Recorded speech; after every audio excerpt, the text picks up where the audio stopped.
भीमराव अंबेडकर जी ने जब संविधान बनाया तो उसका मेन मकसद यही था कि ये देश धर्म, जात पात, ऊंच नीच के दिखावे से बाहर आए और वर्ल्ड क्लास कंट्री बने। इस बात से कोई फर्क नहीं पड़ता कि आपका धर्म क्या है, लेकिन शायद एक बार को तो दिमाग में ये सवाल जरूर आया होगा कि आज तक इस देश का पीएम कोई भी मुस्लिम क्यों नहीं बना। क्या कभी ऐसा हो सकता है कि इंडिया का प्राइम मिनिस्टर एक मुस्लिम बन सकता है? वैसे राहुल गांधी ने इसका जवाब दिया है, लेकिन अगर मैं आपसे कहूं कि देश का पहला पीएम ही एक मुस्लिम हो सकता था, लेकिन महात्मा गांधी की वजह से नहीं बन पाया और जिस पंडित जवाहरलाल नेहरू को गांधी जी ने पीएम बनवाया तो वो सरदार पटेल से चुनाव भी बुरी तरह से हार गए थे।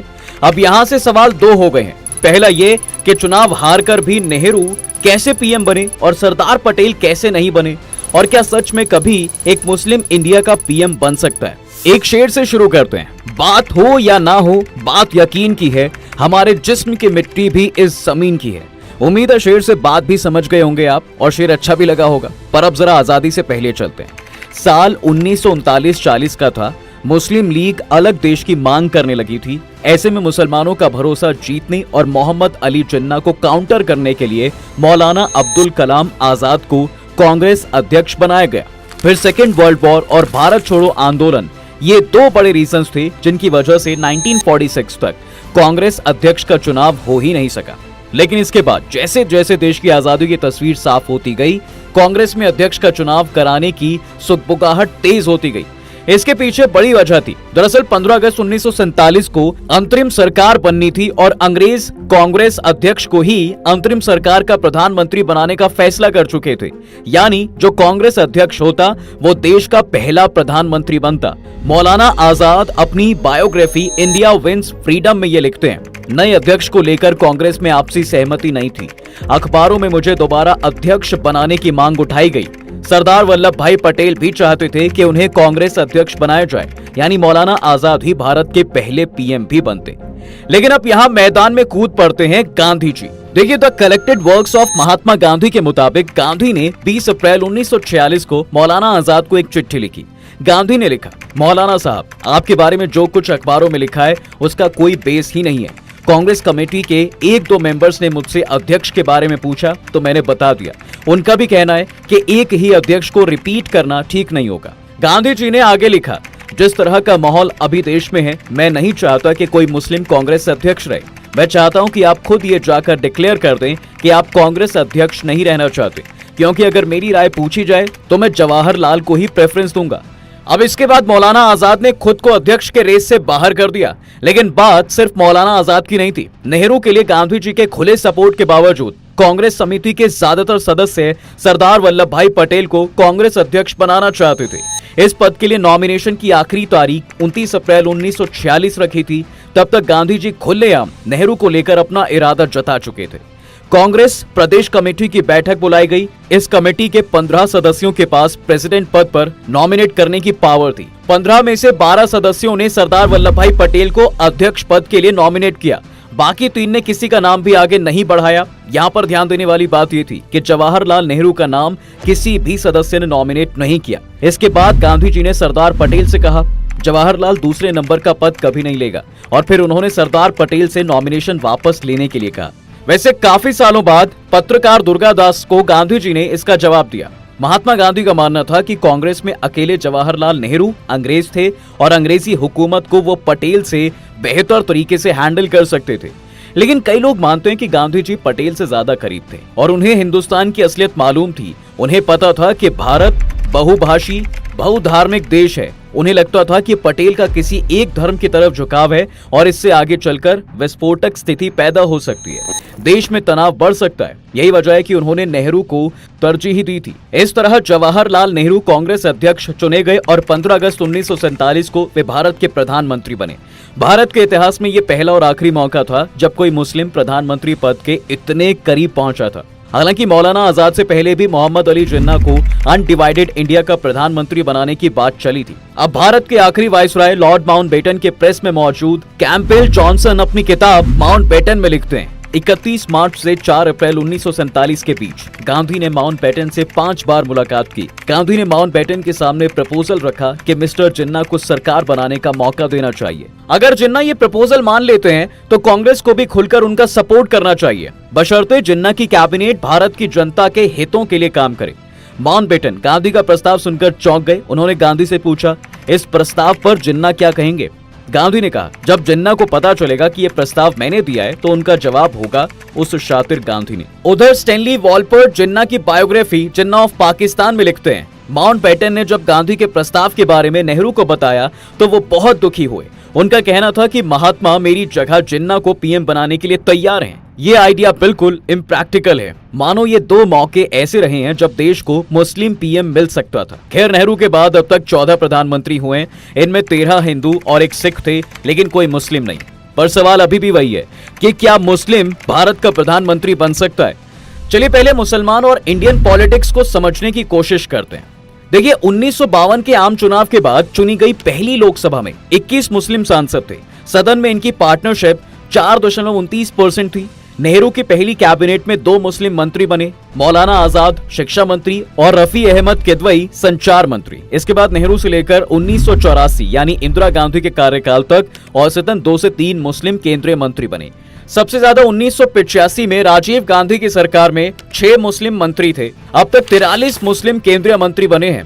कांग्रेस सरकार में 23 और बीजेपी सरकार में 6 मुस्लिम मंत्री बने, जिसमें से मुफ्ती मोहम्मद सईद इकलौते मुस्लिम थे जो गृह मंत्री की कुर्सी तक पहुंचे, यानी कि सरकार में नंबर 2 की पोजीशन तक। वहीं सदन में मुस्लिमों की हिस्सेदारी की अगर बात की जाए तो आजादी के बाद अब तक सिर्फ 5.88% मुस्लिम लोकसभा पहुंचे। 2011 की डेमोग्राफी के मुताबिक भारत में करीब 17.22 करोड़ मुस्लिम हैं, जो देश की कुल आबादी का 14.2% है।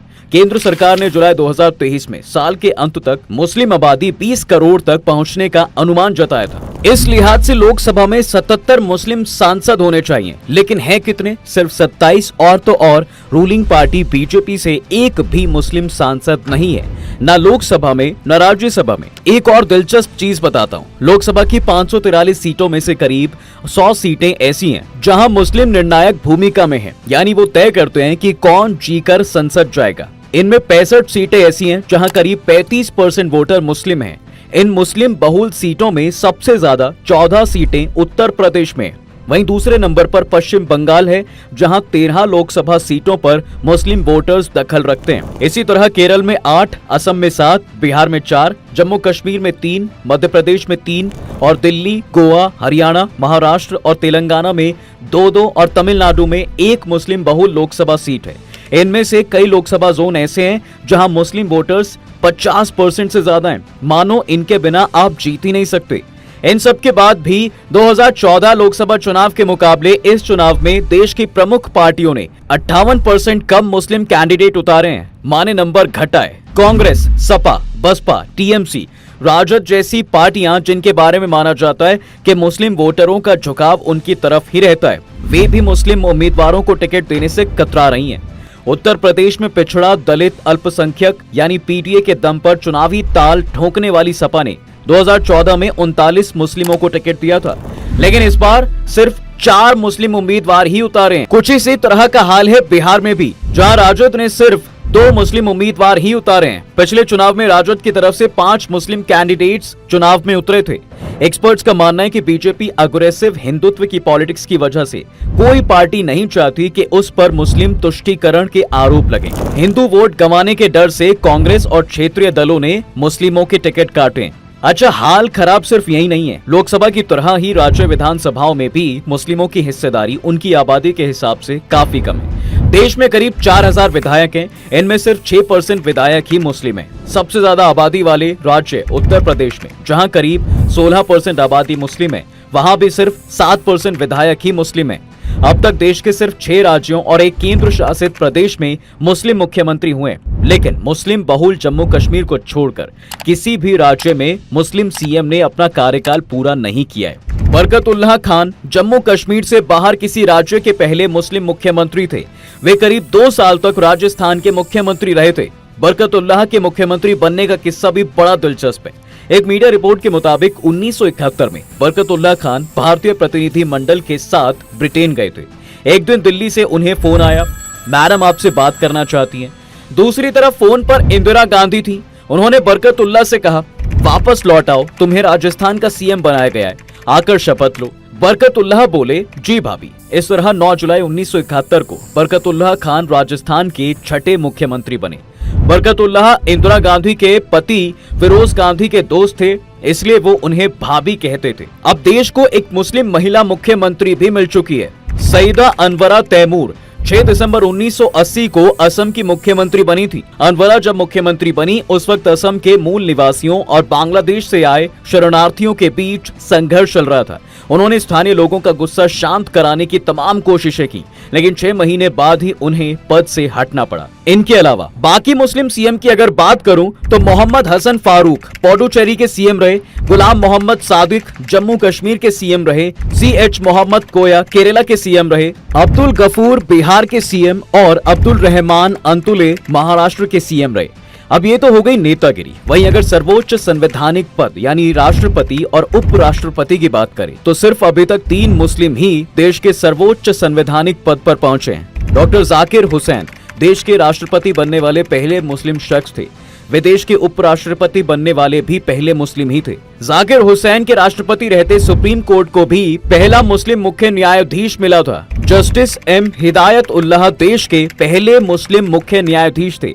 इस पद पर रहते हुए वे कार्यवाहक राष्ट्रपति भी बने। ये देश के इतिहास में पहली ऐसी बार था कि जब चीफ जस्टिस को कार्यवाहक राष्ट्रपति बनना पड़ा हो। आर्म्ड फोर्सेस की अगर बात करें तो वहां भी मुस्लिमों की हिस्सेदारी नाम मात्र ही है। इकलौते Idris Hasan Latifi chief of the air staff of India के पद तक पहुंचे, लेकिन कोई मुस्लिम आर्मी और नेवी का चीफ नहीं बन पाया है। सैयद आसिफ इब्राहिम भारत की इंटरनल खुफिया एजेंसी इंटेलिजेंस ब्यूरो यानी IB के पहले और अब तक के एकमात्र मुस्लिम चीफ हुए।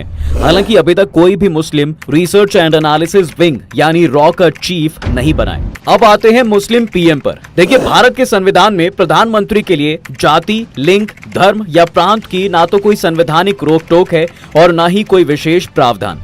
संविधान के आर्टिकल 75 में प्रधानमंत्री पद का जिक्र है। लोकसभा या राज्यसभा का कोई सदस्य जिसे बहुमत वाले दल या अलायंस का समर्थन प्राप्त हो वो प्रधानमंत्री बन सकता है। यानी हमारा संविधान किसी मुस्लिम को PM बनने से नहीं रोक सकता है। तो फिर आजादी के इतने सालों बाद भी कोई मुस्लिम PM क्यों नहीं बना? नंबर 1, धर्म के आधार पर बंटवारा हुआ था। मुस्लिम PM बनता तो अराजकता फैल जाती। कई लोगों का मानना है कि आजादी के बाद कांग्रेस चाहती तो किसी मुस्लिम को PM बना सकती थी, लेकिन तब देश में मुस्लिमों को लेकर माहौल ठीक नहीं था। धर्म के आधार पर देश का बंटवारा हुआ था। ऐसे में आजादी के ठीक बाद कोई मुस्लिम PM बनता तो देश में राजनीतिक अराजकता फैल सकती थी। हालांकि नेहरू के निधन के बाद तत्कालीन शिक्षा मंत्री MC छागला मजबूत दावेदार थे। वे बॉम्बे हाई कोर्ट के चीफ जस्टिस और ब्रिटेन में हाई कमिश्नर रह चुके थे, लेकिन तब कांग्रेस ने शास्त्री को तरजीह दी। नंबर 2, मुस्लिमों ने हमेशा दूसरे दलों पर भरोसा किया है। देखिए, भारत के मुस्लिम हमेशा दूसरे दलों पर भरोसा जताते रहे।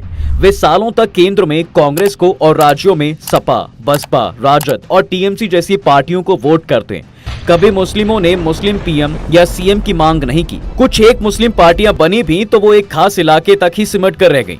नंबर 3, मुस्लिमों के साथ गणित नहीं बैठता। अब तक हुए लोकसभा चुनावों से पता चलता है कि सदन में सरकार बनाने के लिए करीब 30% वोट शेयर की जरूरत होती है, जबकि देश में मुस्लिमों की आबादी करीब 15% है। ऐसे में उन्हें अपनी कौम के साथ दूसरे समुदायों का भी समर्थन हासिल करना होगा। अब सवाल आता है कि क्या अब कोई मुस्लिम भारत का प्रधानमंत्री बन सकता है? इस पर 2 बड़ी वजह बताई जाती हैं। पहली तो ये कि देश की बड़ी पार्टी होने का दावा करने वाली BJP मुस्लिमों को टिकट इसलिए नहीं देती कि वो चुनाव हार जाएगी। कांग्रेस ने भी मुस्लिमों को वोट बैंक के तौर पर ही देखा है। बाकी दलों का हाल भी ऐसा ही है। जब सदन में मुस्लिम नेताओं की मजबूत भागीदारी ही नहीं होगी तो फिर मुस्लिम प्रधानमंत्री कैसे बनेगा? दूसरी वजह हिंदू मुस्लिम की राजनीति है। जिस तरह की राजनीति अभी हो रही है, लोगों को अभी नहीं लगता कि अगले 5 से 10 सालों में कोई मुस्लिम PM बन पाएगा। हाँ, 10 साल बाद अगर हिंदू मुस्लिम पॉलिटिक्स खत्म हो जाती है तब तक मुस्लिम के PM बनने की संभावना हो सकती है। खैर, सब डेटा और उम्मीद है, कुछ वजह है तो कुछ इतिहास है। बाकी आपको क्या लगता है, क्या कभी इंडिया में एक मुस्लिम PM बन सकता है? बताइएगा जरूर कमेंट में। वीडियो अगर पसंद आई हो तो इसको लाइक और शेयर जरूर करें।